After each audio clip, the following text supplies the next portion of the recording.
ایک زندہ لاش کی طرح پھر رہا ہوں۔ اس موقع پر کچھ لوگوں نے بہت منفی کردار ادا کیا، اور کوئی کہہ رہا ہے خواب جھوٹا بیان کی تسوں، کوئی کہہ رہا ہے بیان کرنے والا کوئی جھوٹا ہے، کوئی کہہ رہا ہے قرآن خوانی کیوں کی سوں، یہ تو حرام ہے، کوئی کہہ رہا ہے دعا کیوں کروائی سوں، سارا حلال حرام ایتھے ہی رہ گئے تھے۔ مولانا اٹھ کے تبصرے کر رہا ہو، کوئی مفکر اٹھ کے تبصرے کر رہا ہو، بتاؤ میرے اوپر کیا گزری ہو؟ میں تو اس وقت پاگل تھا، جہاں سے مجھے کسی نے جھوٹا خواب بھی سنایا تو میں نے تسلی لی۔ السلام علیکم ناظرین، میں ہوں محمد شعیب اور آپ دیکھ رہے ہیں شریعت ٹی وی۔ ناظرین، مولانا طارق جمیل صاحب کے حوالے سے آج کی ویڈیو میں آپ سے گفتگو کرنا چاہتا ہوں، اور ان کا جو حال ہی میں ایک بیان آیا اور وہ قوم سے بہت زیادہ رنجیت ہے،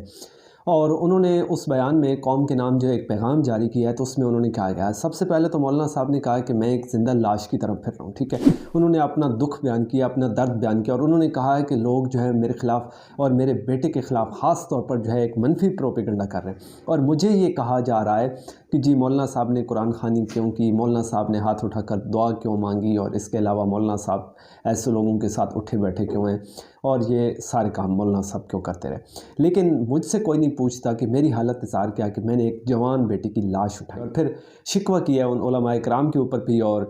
مفکرین کے اوپر بھی، اور دانشوروں کے اوپر بھی، اور جتنے بھی صحافی اس حوالے سے گفتگو کر رہے ہیں ان تمام لوگوں پہ مولانا صاحب نے جو ہے نا شکوہ کیا، اور پھر مولانا صاحب نے ایک یہ بھی کہا ہے کہ میں نے ان سب لوگوں کو اللہ تعالیٰ کے لیے معاف کر دی ہے۔ تو ان کا کہنا یہ تھا کہ مجھے بہت تکلیف ہو رہی ہے جب لوگ کہتے ہیں کہ مولانا صاحب کے بیٹے نے خودکشی کر لی ہے، ایک عالم کے بیٹے نے، ایک عالمی مبلغ کے بیٹے نے جو ہے نا خودکشی کر لی ہے۔ تو دیکھیں، جب میں یہ بات سنتا ہوں تو مجھے بہت تکلیف ہوتی ہے، بہت دکھ ہوتا ہے۔ اور دوسری بات یہ ہے کہ یہ معاملہ جو ہے ایک ان کا ذاتی پرسنل معاملہ ہے، اور اس میں میرے خیال میں کوئی ڈیبیٹ نہیں ہونی چاہیے۔ میں پچھلے 2-3 ویڈیوز میں بھی یہ بات کہہ چکا ہوں، پچھلے ولاگز میں بھی میں نے اسی بات کا تذکرہ کیا، اور آج پھر کہتا ہوں کہ مولانا صاحب کا ایک پرسنل ایشو ہے، ایک ذاتی معاملہ ہے، اور یہ معاملہ جو ہے نا اللہ تعالیٰ کے سپرد کر دینا چاہیے کہ اس کی ڈیتھ کیسے ہوئی۔ تو مولانا صاحب کو یقیناً تکلیف ہوئی، دکھ ہوا، تو مولانا صاحب نے اپنا جو دکھ ہے وہ قوم کے سامنے رکھا کہ مجھ پر کتنی تکلیف ہے اور لوگ میرے بارے میں کیسی باتیں کر رہے ہیں۔ لیکن سوال یہ نہیں ہے مولانا صاحب، اصل بات تو یہ ہے کہ آپ نے جو کچھ کیا ہے شریعت کے حوالے سے، چونکہ آپ پبلک فگر ہیں، لوگ آپ کو سنتے ہیں، آپ تو پاکستان کے نہیں بلکہ عالمی سطح کے مبلغ ہیں، اور پاکستان میں نہیں بلکہ باہر بھی آپ کو سنا جاتا ہے۔ تو جو کچھ شرعی لحاظ سے آپ عمل کریں گے تو وہ لوگوں کے لیے یعنی لوگ اس سے متاثر ہوتے ہیں، کیونکہ آپ ایک بڑے عالم ہیں، ایک عالمی مبلغ ہیں، تو آپ جو ہے شریعت کے نقطہ نظر سے جو کچھ کریں گے تو وہ ظاہر ہے لوگوں کو متاثر کرتا ہے۔ تو اس پہ علماء کرام، مفکرین، دانشور، صحافی حضرات سارے جو ہے نا اس پہ آپ کو کرٹیسائز کر رہے ہیں کہ یہ جو ہے جو کچھ آپ کر رہے ہیں۔ تو بہتر تو یہ تھا، چاہیے تو یہ تھا کہ مولانا صاحب کیا کرتے ہیں کہ اس ویڈیو کلپ میں جو کہ انہوں نے قوم کے نام جو ہے نا اپنا شکوہ بیان کیا ہے، تو اس شکوے میں وہ قوم کے سامنے یہ باتیں بھی رکھتے ہیں کہ دیکھو میں نے جو قرآن خوانی کی ہے تو فلاں صحابی نے بھی کی تھی، نبی صلی اللہ علیہ وسلم نے بھی کی تھی، ان کا پیارا چچا جب غزوہ احد میں شہید ہوا تھا تو نبی صلی اللہ علیہ وسلم نے اپنے چچا کی قرآن خوانی کی تھی، کیونکہ وہ نبی صلی اللہ علیہ وسلم کا بہت پیارا چچا تھا۔ یا فلاں موقع پر فلاں صحابی نے جو ہے نا اپنے فلاں رشتہ دار یا اپنے فلاں فیملی ممبر جب اس کی ڈیتھ ہوئی تو انہوں نے قرآن خوانی کی ہے۔ یا اس طرح نبی کریم صلی اللہ علیہ وسلم نے یا صحابہ اکرام نے نماز جنازہ کے بعد قبر کے اوپر کھڑے ہو کر اجتماعی دعا کی ہو، ہاتھ اٹھا کر دعا مانگی ہو، ٹھیک ہے۔ مولانا صاحب آپ کی ذات پہ بات نہیں ہو رہی، اور اس کے علاوہ آپ کے بیٹے کے اوپر بھی بات نہیں ہو رہی، بات تو ہو رہی ہے کہ جو عمل آپ شرعی لحاظ سے کر رہے ہیں وہ کیسا ہے۔ تو آپ کو چاہیے تو یہ تھا کہ یہ 10-15 منٹ کی جو گفتگو آپ نے کی ہے تو اس میں آپ یہ ساری باتیں بتا دیتے ہیں۔ اور پھر مولانا صاحب نے کہا کہ وہ جو میں نے خواب سنایا تو اس پر بھی لوگ کہہ رہے ہیں کہ مولانا صاحب نے جو ہے نا جھوٹا خواب سنایا ہے۔ تو بھئی اگر وہ سچا خواب ہوتا تو یہ میں نے بھی کہا، اور دیگر کئی بڑی قداور شخصیات نے بھی یہ بات کہی ہے کہ 24 گھنٹوں میں کل 86,400 سیکنڈز ہوتے ہیں، اور 86,400 سیکنڈ میں پاسبل ہی نہیں ہے، ممکن ہی نہیں ہے کہ آپ 1,00,000 دفعہ درود شریف پڑھ لیں، کیونکہ اگر آپ دنیا بھر کے سارے کام چھوڑ دیں، سونا چھوڑ دیں، کھانا پینا چھوڑ دیں، فیملی کو ٹائم دینا چھوڑ دیں، نماز روزہ چھوڑ دیں، قضاء حاجت کرنا چھوڑ دیں، سارے کام چھوڑ دیں، تو پھر بھی آپ جو ہے 24 گھنٹوں میں 1,00,000 دفعہ درود شریف نہیں پڑھ سکتے، کیونکہ 24 گھنٹوں میں ٹوٹل 86,400 سیکنڈز ہوتے ہیں، ٹھیک ہے۔ تو اس طرح کے خواب جو آپ نے بیان کیے، مان لیا کہ یہ آپ اس وقت مشکل میں تھے اور کسی نے تکلیف میں تھے اور کرب کی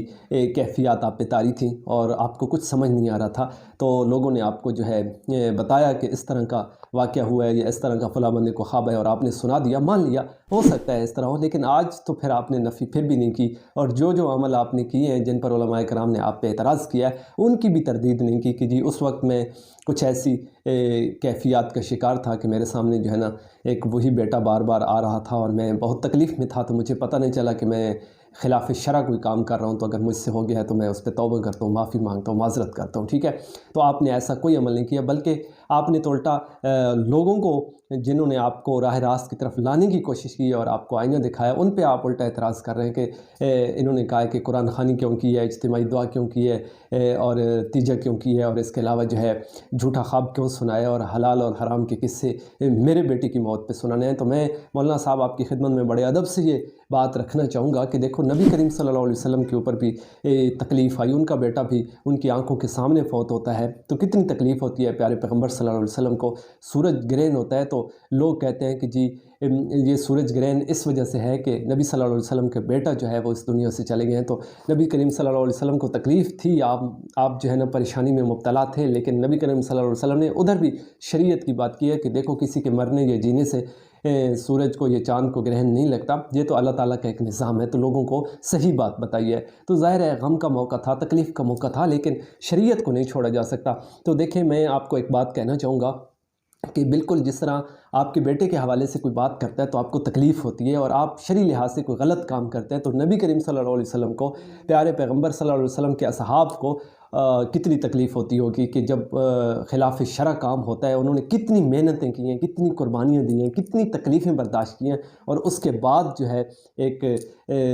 एक नमूना आपके सामने पेश किया है। लक़द कान लकुम फ़ी रसूलिल्लाहि उस्वतुन हसना, जो उस्वा हसना है नबी करीम सल्लल्लाहु अलैहि वसल्लम का, उसके ख़िलाफ़ जब काम करेंगे तो फिर अल्लाह के रसूल नाराज़ नहीं होंगे, फिर अल्लाह नाराज़ नहीं होगा, फिर अल्लाह और अल्लाह के रसूल को नाराज़ करना और अल्लाह के रसूल सल्लल्लाहु अलैहि वसल्लम को इज़ा पहुँचाना, उधर तो मेरे ख़्याल में किसी की तवज्जो नहीं जाती और सब कहते हैं खैर है कोई मसला नहीं है। लेकिन अगर अपने आप को तकलीफ़ पहुँचे तो फिर बड़ी तकलीफ़ महसूस होती है। तो फिर बात तो ये नहीं हो रही, बात तो ये हो रही है कि आप चूँकि पब्लिक फ़िगर हैं और अगर आप पे बात नहीं कीजिए, आप पे बात ही नहीं है, आपके अमल पे बात हो रही है कि अगर आपका अमल ठीक नहीं होगा, चूँकि आप मशहूर आदमी हैं, कोई आम आदमी होता है तो वो गलती करता है तो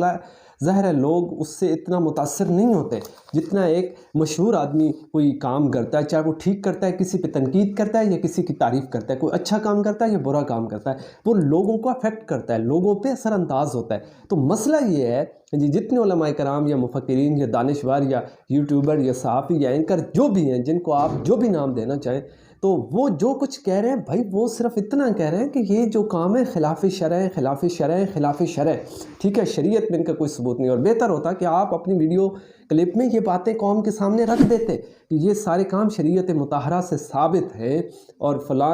मौके पर नबी करीम सल्लल्लाहु अलैहि वसल्लम ने ये काम किया, फ़लाँ मौका पर फ़लाँ सहाबी ने ये काम किया है, तो मैंने भी किया।